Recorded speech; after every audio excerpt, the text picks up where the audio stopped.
बिस्मिल्लाहिर्रहमानिर्रहीम। अस्सलाम वालेकुम viewers, welcome to my channel cooking with Soni. और आज मैं आपके साथ शेयर करूंगी बहुत ही मज़ेदार सी बीफ निहारी की रेसिपी। तो फिर चलते हैं और शुरू करते हैं। यहाँ पर मैंने घी लिया हुआ 1 कप के जितना, इसमें हम ऐड कर देंगे गोश्त। मैंने बीफ का गोश्त लिया, इसकी बड़ी बड़ी बोटियाँ कर दी थी, तकरीबन आधा किलो। इसको हम अच्छे से मिक्स करेंगे और लो टू मीडियम आंच पर मैंने इसको तब तक पकाना है जब तक कि ये देखें इसका कलर चेंज नहीं हो जाता। यहाँ पर इसका कलर चेंज हो गया है, तो अब इसमें मैं ऐड कर दूँगी अदरक लहसुन का पेस्ट 1 टेबल स्पून भर के। और अब इसको मैंने 4 से 5 मिनट तक और पकाना है लो आंच पर।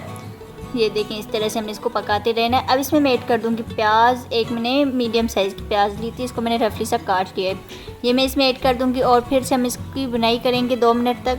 और अब इसमें मैं ऐड कर दूँगी निहारी मसाला। मैंने छान का निहारी मसाला लिया हुआ है, इसको ऐड करने से बहुत ज़्यादा हमें मसाले ऐड नहीं करने पड़ेंगे।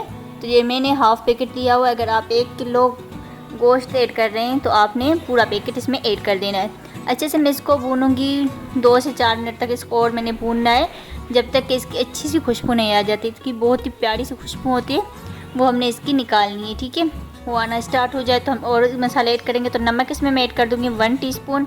1 टीस्पून इसमें मैं ऐड कर दूँगी खुश्क धनिया दरदरा सा कूटा हुआ। और अब इसमें ऐड कर दूँगी हल्दी 1/2 टीस्पून। बस थोड़े से हमने इसमें और मसाले ऐड कर देने। और अब इसमें ऐड कर दूंगी मैं लाल मिर्च पाउडर 1 टीस्पून।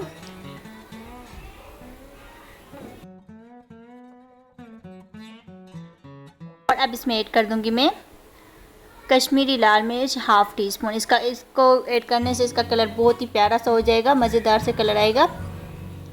अच्छे से हमने इसको मिक्स करना है और मैंने इसको भूनना है तब तक जब तक कि सारे मसाले अच्छे से भुन नहीं जाते।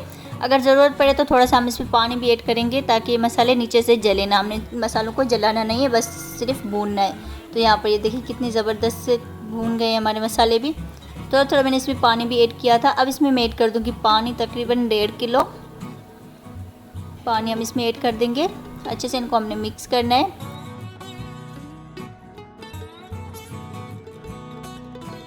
पानी ऐड करने के बाद ये जो ऊपर से इसकी तरी आ रही है तेल वाली, वो हमने निकाल देनी। अगर आप ये इस स्टेज पर नहीं निकालेंगे तो ये फिर आपको नहीं मिलेगी। इसमें हम आटा या घी ऐड कर देंगे तो ये नहीं मिलेगी, तो ये हम निकाल देंगे। और फिर मैं इसको कवर करके रख दूँगी लो आंच पर 2 घंटे तक, ताकि गोश्त अच्छे से गल जाए। और अब चलते हैं नेक्स्ट स्टेप की तरफ। तो यहाँ पर मैंने आटा लिया हुआ है 5 टेबल स्पून भर के, इसको मैंने अच्छे से छान लिया था। 1 कप के जितना इसमें पानी ऐड करेंगे और इसको मैंने इतना मिक्स करना है कि अच्छे से मिक्स हो जाए, इसकी सारी गुठलियाँ वगैरह ख़त्म हो जाए। तो यहाँ पर मैंने इसको विस्क की मदद से मिक्स किया था, तो ये भी मिक्स हो गया। इसको मिक्स साइड पर रखेंगे और चलेंगे अपनी ग्रेवी की तरफ, सालन की तरफ। तो यहाँ पर ये देखें बहुत ही मज़ेदार सी इसकी खुशबू आ रही है और गोश्त भी अच्छे से गल चुका है। इसको मैंने 2 घंटे दिए थे, बीच में पानी की ज़रूरत पड़ी थी तो मैंने इसमें और पानी ऐड करा था। और अब इसमें मैं ऐड कर दूँगी जो आटे वाला मिक्सचर मैंने बना कर रखा था, इसको मैंने मिक्स करके इसमें ऐड करते जाना है। थोड़ा थोड़ा करके हम इसमें ऐड करेंगे और मीडियम टू हाई फ्लेम पर मैंने इसको मिक्स करना है। नीचे से आंच मैंने मीडियम रखी हुई है। और अब इसमें मैंने इसमें ऐड करते जा रही हूँ। अच्छे से इसको मैंने मिक्स कर देना है और फिर इसको मैंने कवर करके लो आंच पर रख देना है तब तक जब तक कि अच्छे से पक नहीं जाता, क्योंकि आटे की जो स्मेल होती है वो ख़त्म करनी है। इसको भी हमने पकाना है तकरीबन 10 मिनट तक। तो इसको पकाते हुए मुझे 10 मिनट हो गए और इसकी बहुत ही मज़ेदार सी खुशबू आ रही है। ये देखिए माशाल्लाह से बहुत ही मज़ेदार से हमारी निहारी जो है वो बनकर रेडी हुई है। अब मैंने इसको निकाल देना है, डिश आउट करना है। तो ये देखिए माशाल्लाह से कितना ज़बरदस्त सा इसका कलर है, कितनी ज़बरदस्त सी लग रही है। ऊपर से मैंने इसकी जो तेल की तरी निकाली थी वो लगा देंगे इस तरह से, और थोड़ा सा अदरक से इसको गार्निश कर देंगे। ऊपर से थोड़ा हम इसको लीमू लगा देंगे इस तरह से।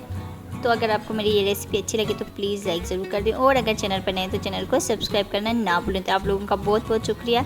तो मज़ेदार से हमारी निहारी भी बनकर रेडी हुई है। इसकी बहुत ही मज़ेदार से खुशबू आ रही है। ये रेसिपी ना आपने एक बार ट्राई ज़रूर करनी है। और अगली वीडियो तक मुझे दीजिए इजाज़त। अपना रखिए बहुत सारा ख्याल, दुआओं में रखिए मुझे याद। अल्लाह हाफिज़।